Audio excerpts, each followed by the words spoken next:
Hello, Jim Howard here in Fort Worth, Texas. Today's date, it is May 6th of 2021. I just scheduled a eye exam. I have a couple of cataracts and I haven't seen the eye doctor. When you have diabetes, you're supposed to see the eye doctor like once a year. A lot of people with diabetes go blind. A lot of people lose legs from diabetes and everything else. So uh, I saw an eye doctor. I forget how many years ago here. I did not like him. He didn't like me for some reason, so I never went back, which, you know, doesn't hurt him. It just would just hurt me. So I've got an appointment next month with a eye doctor, and this time I picked I think I picked a female because I went to their Facebook page and I saw that I couldn't remember and I'm not sure I'm even going to the same eye clinic. Uh, but I just remember the guy was like me, you know, old white guy, and he didn't like me and I didn't like him. I don't know why. And so this time I picked.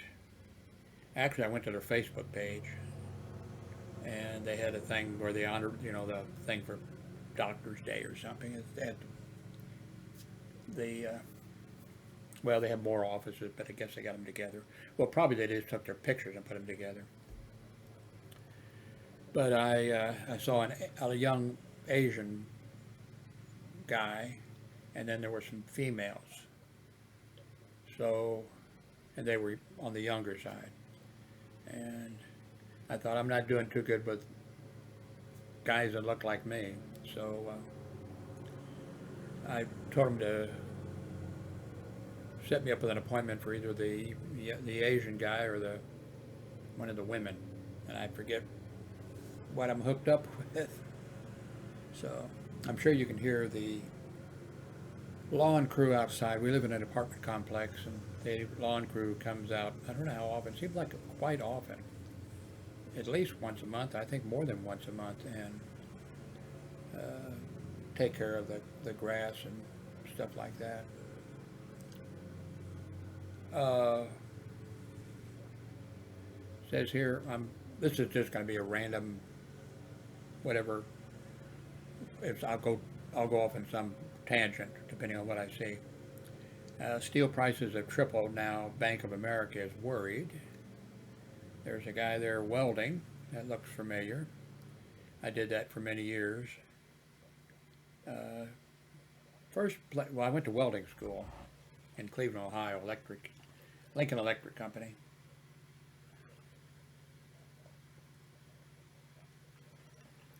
It was actually, and I took the train from Kansas City, Missouri to Cleveland, Ohio, but the school was actually like a suburb. Well, I guess it's not a suburb; it's a city. It was Euclid, Ohio. So, and then I forget how many weeks the class was, but I stayed. The school had a list of places you could rent and stuff like that. So I rented a room from a lady, and let's see. Anyway, if you have hearing loss like I do, and since I've had since like the first grade, it's not a good idea to work in noisy environments. And I worked, well, after coming back from welding school, I got a job at a wrought iron decorative iron shop. They really didn't need, well, it turned out they had a project that came up that were like, oh, fuck, what are we going to do? We got this gigantic pole. They had to knock a wall out of their place to get it. And then, so they had the one end sticking out there. And what are we going to do? It needs to be welded to this other thing the same size all the way around. How can we rotate this? How can we, and I said, you don't have to, I just welded the whole thing around. Well, not at one time, you have to, or else it starts pulling and that kind of stuff. But anyway, you get the idea. So then the next place I worked after that welding was Darby Corporation, and though they've done a lot of stuff over the years, but during World War II, which I was a baby then, so I wasn't a welder. But during World War II, they made landing craft. Not they weren't the only place. I guess all across the United States for the invasion of Europe and stuff. Companies all over the United States were making landing craft. But when I worked there, we were taking old coal haulers and railroad cars, and they would come in, the guys at the other end of the line, they would cut off the old pieces or whatever, and then new pieces would be tacked on there, and then I'd be down at not just me, but other guys welding these. So did that for a year, exactly a year. It really was not a very good place to work, and especially if you had hearing loss. I can remember one time, I think that's the only time he tried to talk to me. He came up to tell me something and told me, and I couldn't hear him. And I didn't realize, well, I knew that my hearing was bad. I knew that my parents got notified twice. Now, they must have discovered in the second grade, because they gave me a hearing test. They sent this thing home. Even I could, even a second grader, oh crap, I got a lot of problems with graft, oh, yeah. And then I flunked the second grade, so not because of the hearing loss. But I did it again. Well, then it was a Catholic school, so they didn't, I'm surprised they had any, way to, but, so they did it the second, so I got it done again, and they sent this thing home. And my parents never did anything about it. And I don't blame them, because when I got out of high school, well, first I tried to enlist in the Army. I totally forgot about my hearing loss. That would have been it for me, I mean, well, it was, except it was weight. I was 40 pounds under the minimum weight requirement. And then, so anyway, then I went to real estate school. Wasn't interested in that. Graduated, but wasn't interested in that.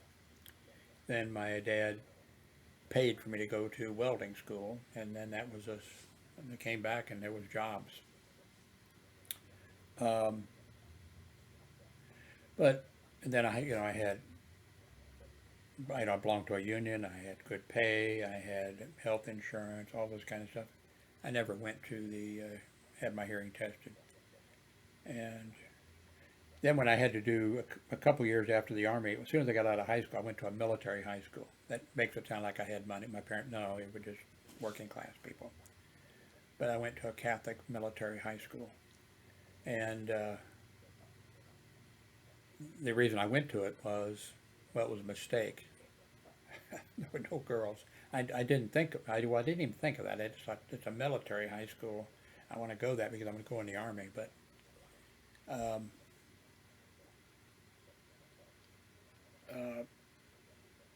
it was, well, it was a mistake because of, well, I guess it was a mistake because of the girls too, being no girls, but also, since I couldn't get in the military, that's the reason I went to picked that school out.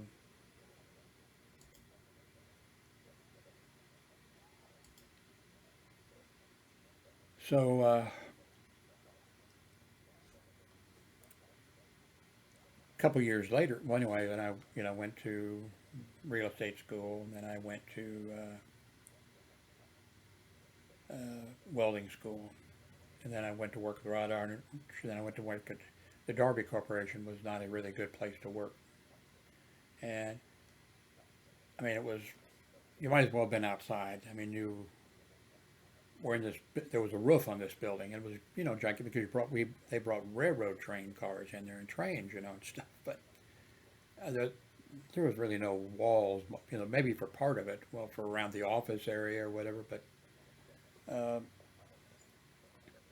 during the wintertime, you know, there, of course, you were welding, so you'd be catching on fire occasionally and have hot metal falling on you when you were using a acetylene cutting torch or whatever. But during the wintertime, you know, I would be limping. My feet would be like frozen. Well, I guess they weren't frozen. Right? I had toes lost or something, you know, but I mean, it was cold. And so it got where, you know, I was going into work and I was like, okay, I'm telling myself, you know, okay, I'm just going to work till the first lunch, you know, till the lunchtime. You got 30 minutes, you know. And there was no, you had to bring a lunch pail. There was no place to eat there, but, and I just told myself at some point, okay, I'll quit. Well, I didn't work daytime, work nights, but I'm going to quit, you know, go tell them I'm quit. And then I'd think, well, I'm here. I drove here, you know, and then I would, so finally I just kept that up all the time to myself. I'm going to quit today when I, you know, and then I realized when I was going into work, wait a minute, this is my anniversary date. I've worked there exactly 1 year. So I went in and I worked, and then I told them I quit. And I had other jobs, you know. I actually worked for the Darby Corporation again, but not inside the building. it was called the what was it called? Because of the shipyard. I can't remember now. Something on what the place was called, but it was totally outdoors next to the river, and it was still railroad cars that we were working on. But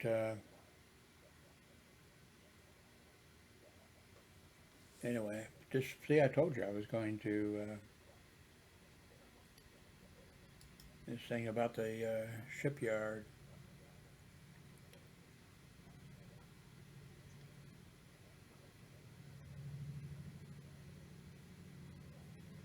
I'm looking at the CNN page, but I'm not making you look at it.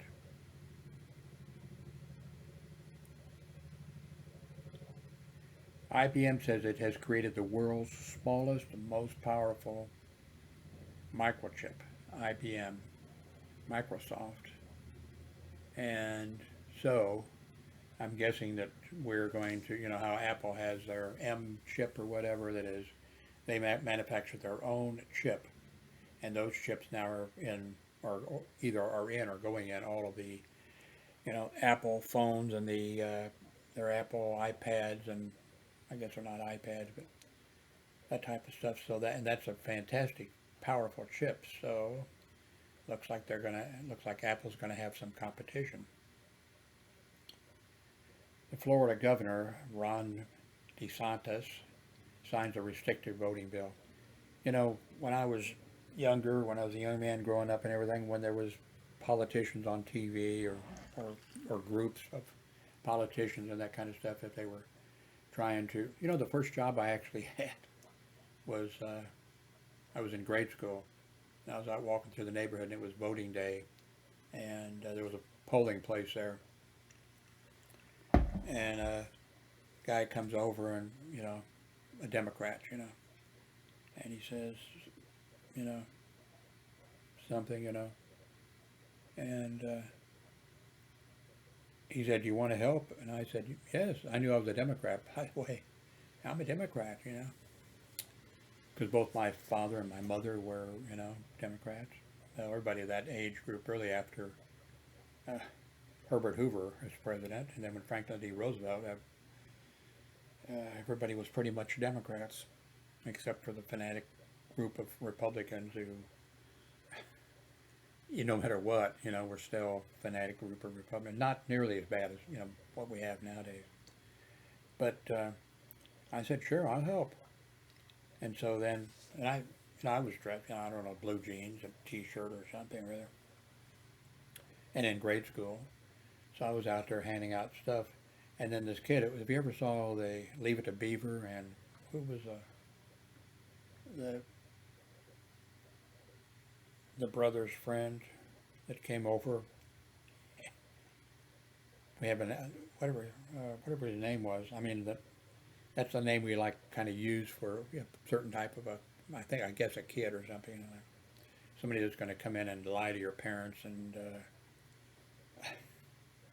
ingratiate himself and then get you into trouble or something like that. Can't remember the name. But so anyway, a kid like that then came over, my age, and he comes and he's handing out stuff for the Republicans, and he was dressed better than I was, because maybe they arranged ahead of time, I don't know. But he came over and then he was, and then he said,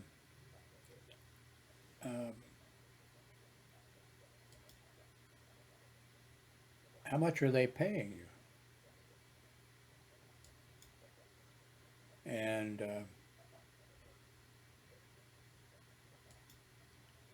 I said, "Well, nothing. I'm just doing it." And Eddie Haskell, that was Leave It to Beaver's. I don't know if he kind of laughed or whatever. Well, I'm getting, and I forget what it was, $5 or $10 or something like that. And I really didn't. I wasn't doing it for my.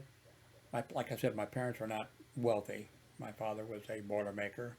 My mother, she worked at a jewelry store for a while, then she worked someplace else, and then she went to nursing school to become an LPN, licensed practical nurse, whatever.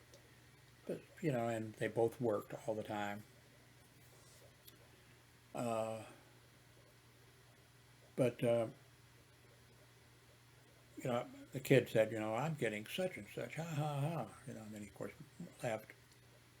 And at first it didn't bother me. Then I thought, wait a minute, hey, everything. So anyway, at the end of the thing or whatever, the guy came over and he gave me some money. And so that worked out okay. That's the reason I stayed a Democrat. Go out in the, I'm kidding. But that would be my first job. Now, of course, a lot of kids would be, well, my first job was delivering newspapers or cutting grass or whatever. My parents, like I said, again, they weren't wealthy, but I don't think I ever had to ask for money. I think maybe probably my mother. Do you have money? So coming home from school, I would stop in and buy some candy bars or, a soda or something. I always had money in my pocket.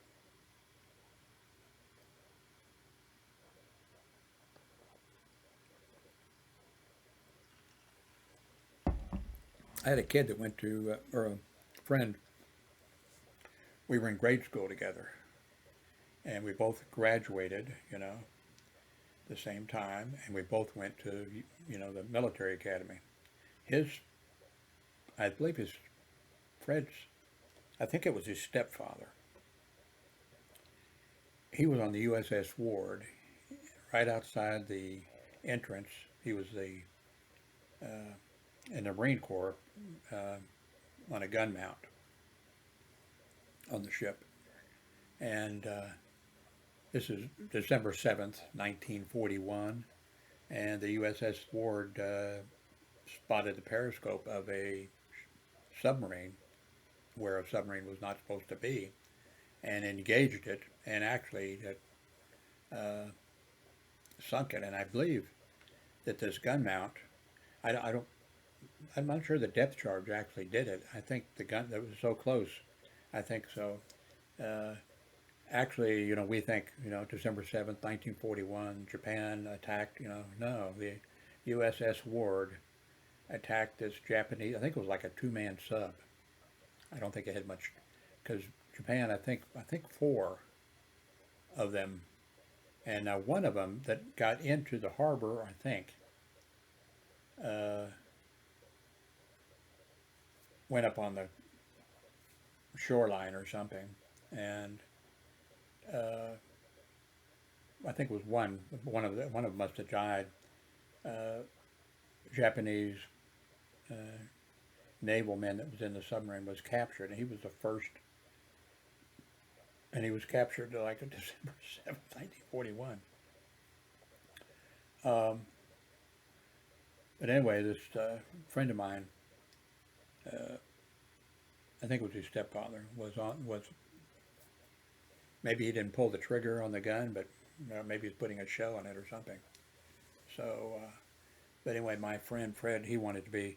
It didn't have anything to do with the reason I wanted to be in the military or anything. He wanted to be in the Marine Corps, and I didn't want to be in the Army because I had a cousin that was a few years older than I was, and he was old enough that he, like he went to basic training, so he came back, drank with my parents, and told some stories, and then he went to Germany, and he was with the atomic cannon over there, but he went to Germany after, the war with Germany had ended, and so he was, occupation, got a medal for occupation, and then he came back and told some more stories, and then he went to Korea after the Korean War, occupation troops. I guess he got interested at the right time. And he was in the military police. And he may have been in the military police when he was in Germany. Because of the atomic cannon, they had to, close down the roads and all that kind of stuff. I guess it's a pretty big deal then. And then when he came back with a guy who now would not be, I'm sure, allowed to be in the military, a guy called Tiny. And Tiny was not tiny. He was a big guy, but so they came back, drank with my parents, and told stories and stuff, so I wanted to be in the Army. I mean, I'm not sure that I knew at that time that was the reason I wanted to be in the Army, but probably was. There was one of those, I I'm not sure if I think I just made a video with my cell phone, and I think I mentioned in that. Can't remember. If so, I'll put it on the end of here.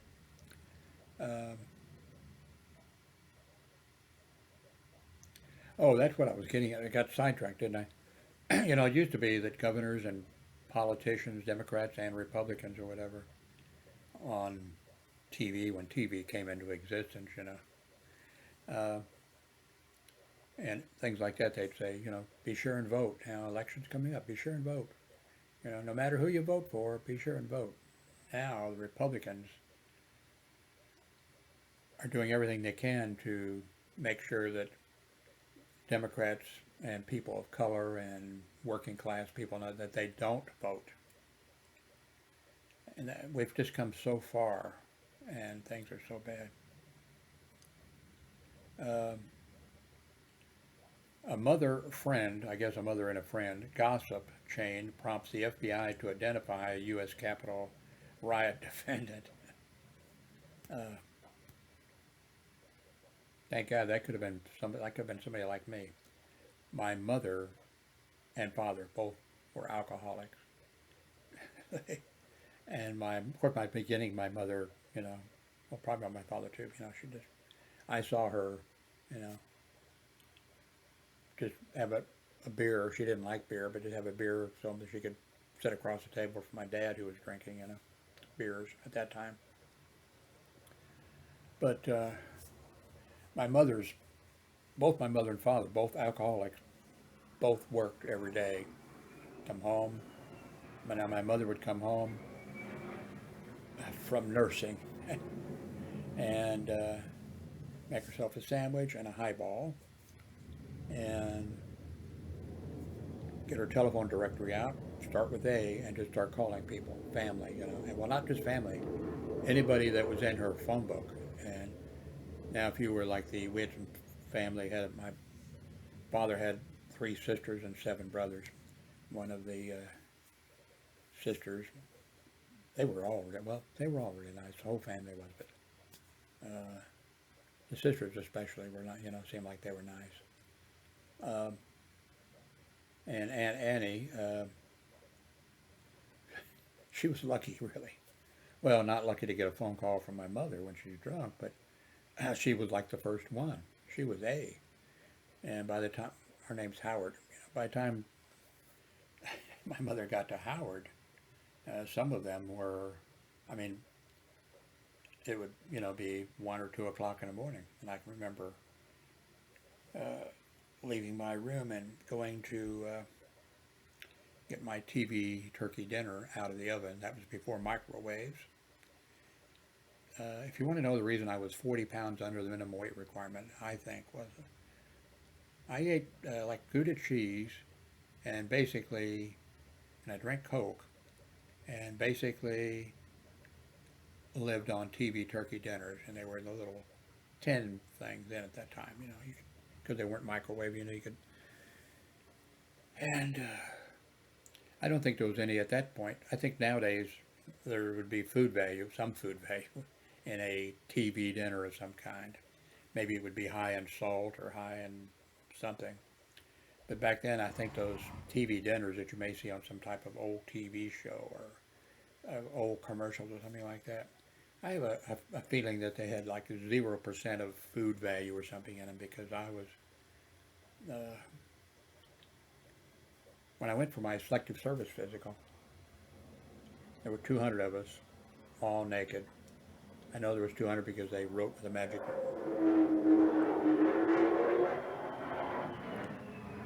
I think that's just, I mean, that's new, you know, or I've been new for the last few weeks or something. If you can hear it, I think that's that new, the latest fighter jet that the United States has, and I think some other nations too are allowed to, you know, get them, because that whining sound or whatever, that's fairly new. Anyway, when I went for my selective service physical, and I was pissed because I'd been turned down because I was 40 pounds under minimum weight requirement, I went there, 200 of us, all naked, and the doctor, one doctor, he comes over to me. Have you been in the hospital? No. Have you been sick? No. Okay. So then the doctor goes, when we all line up, and then the doctor goes down the line and rejected guys who were like football players, bad knee, you know, whatever. Then I got a card that said 1A sent to me. I thought, what the hell, you know? But I was happy, but so I went down to the recruiter, and he said, oh, yeah. He said, I'd have been contacting you. We get a list of all the people that are 1A. And I said, well, I'm kind of pissed. I wanted to, and I still want to make a career in the military, but I was turned down. And when I got out of high school, and he said, why? And I said, well, they said I was under the minimum weight requirement here. And he said, well, you do look thin. And he called over to the office, you know, the place where they did the things, and they said, just a second. And then I guess they looked at height and weight, and they go, no, shit. Well, they may not have said that, you know, but they said, we'll send him a new card, and I got a new card, 1Y, unfit for military service unless the shit's hitting the fan or something, I think. That's kind of interesting, because I had that card, you know, you had to carry your card. Nobody ever asked ever to see it, but when Trump decided to run for president, and then there was talk about him not being in the military service and his excuses for not being in the military service, and you know, he got exemptions because he was going to college, which was fine, and then he had bone spur or something, you know, and he never went. Yet he made statements that he knew, because he went to a military high school, by the way. I thought that was funny. Statement, oh, I know more than the military people, because I went to, I don't think he said high school, but you know, I went to military school, so I know more than the military do. I thought, oh wow, I must also, you know. But then it was in the papers that when they were reporting on all this, that he had a 1Y card because of the bone spur, and that at a certain date all those were changed to 4F cards. And I thought, oh my, I didn't know that. So I was 4F.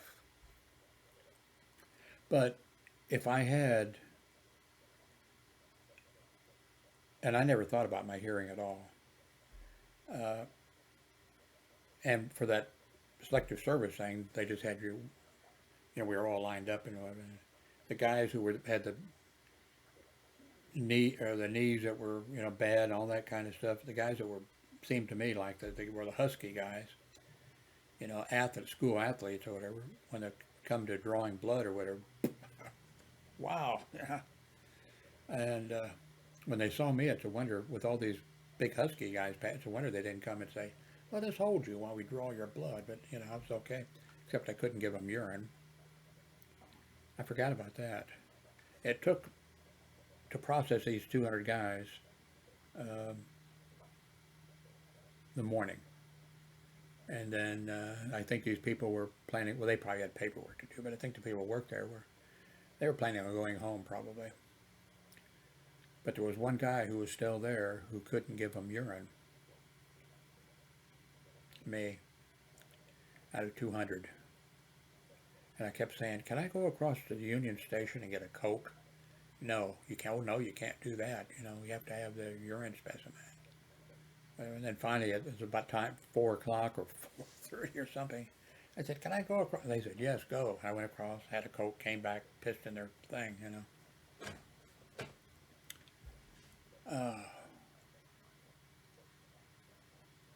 Oh, what I was going to say was, if that weight thing hadn't have stopped me when I was trying to get in, and I brought it up, you know, but they would have, you know, yep, signed me up. In fact, I was at the point where on that second thing, and I didn't know, by the way, that I didn't know anything. I didn't know that you made out a contract or you made a deal. You know, the recruiter said, okay, well, we need teletype repair people. And I was like, well, that's what we need. Well, okay, you know. Because I didn't know that you could, but what would have happened is I would have, you know, my dad would have told everybody, my son is in the military, you know, he's going to basic training or whatever. And then it would have been a week or two, because I read online some stories about, you know, you get there and then maybe the first week they might have done the hearing test where everybody puts a headphone, you know, and it would have been like, eh. But I've read some stories that some people have asked some things on questions, you know. And they said, well, if that happens to you, you know, you mess up or they just keep you around for a while. They can have you, you know, peeling potatoes or mopping the floors or doing something, because they'll be in no hurry to, you know, to send you home out of there. You won't be doing any basic, you know, you won't be, you know, so I would have been, maybe they'd have turned around and sent me right back, or maybe it would have been a week or two later I would have showed up, and then I don't know what my dad would have done. He'd have been embarrassed. I'd have been embarrassed too if that had happened.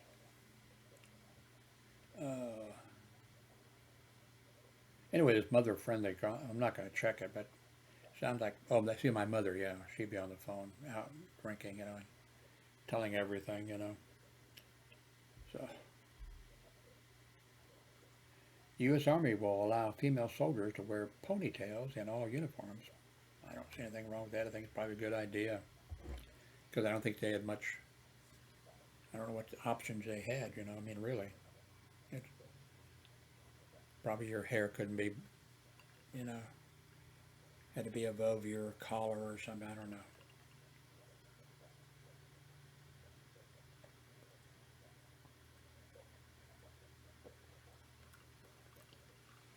A series of love letters, uh, handwritten by JFK to his Swedish mistress, are going on sale.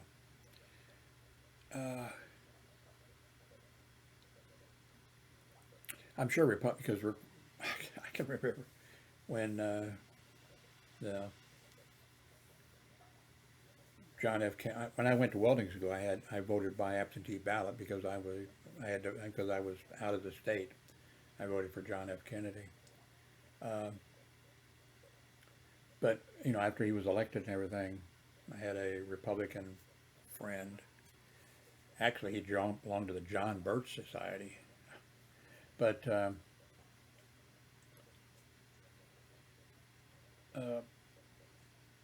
you know, the Republicans then, it was like hated John F. Kennedy. The big thing was, we didn't know, about his love affairs and all that kind of stuff. All the Republicans knew that he wrote a book, Profiles in Courage, which, by the way, I read it, I guess I read it back then, maybe. Great book. Did he have a ghostwriter?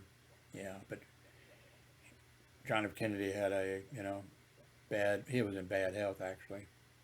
And his back was in bad shape because of he was a captain of a PT boat, and it got hit by a Japanese ship and cut in half, and he had a bad back for the rest of his life because of that and other reasons. But the thing with the Republicans then was, he didn't write that book, Profiles in Courage. He didn't write the book, Profiles in Courage. That was the only thing at that time that they could come up with.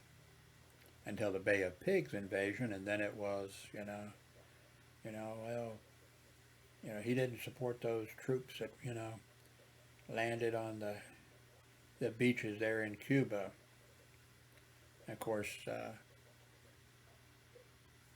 President Eisenhower is the president who, had the CIA and everything set up these troops, trained these troops, and all this kind of stuff. And then when John F. Kennedy was elected, then Eisenhower said, they're yours. I mean, he didn't,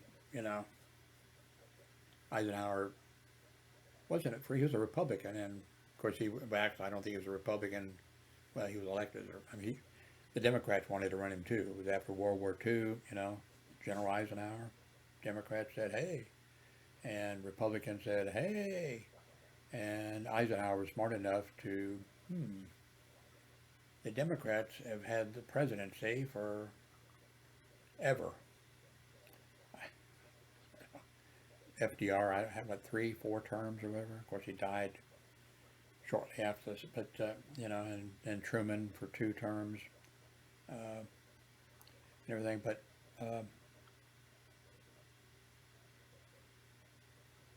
Eisenhower, didn't, but it was like,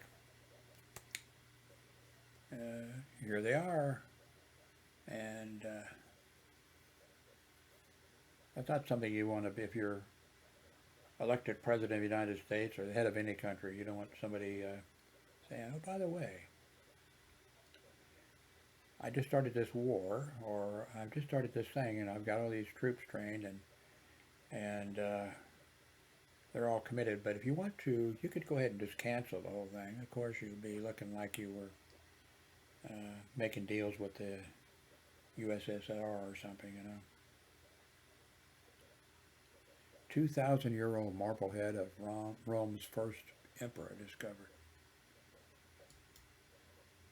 Would I like to have this in my living room?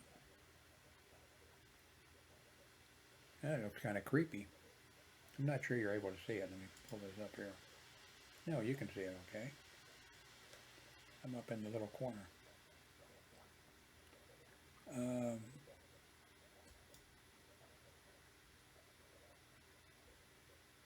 Marble head of Augustus, Rome's first emperor, has been discovered in Serenia, an Italian town in the south center region of Molise. The archaeologists made the discovery during the restoration work to repair a medieval wall that had collapsed due to strong rains in 2013.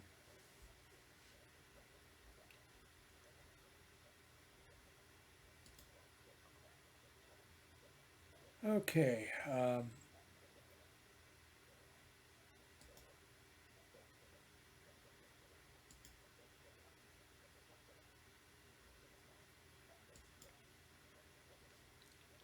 guess that's it.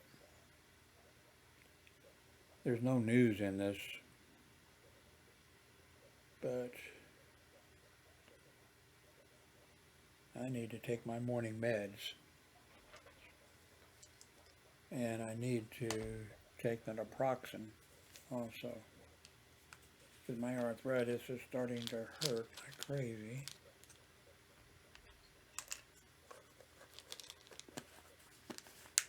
Anyway, next month I have a eye exam appointment. Then I have to have at some time I have to have, let's see, I have a lump right here.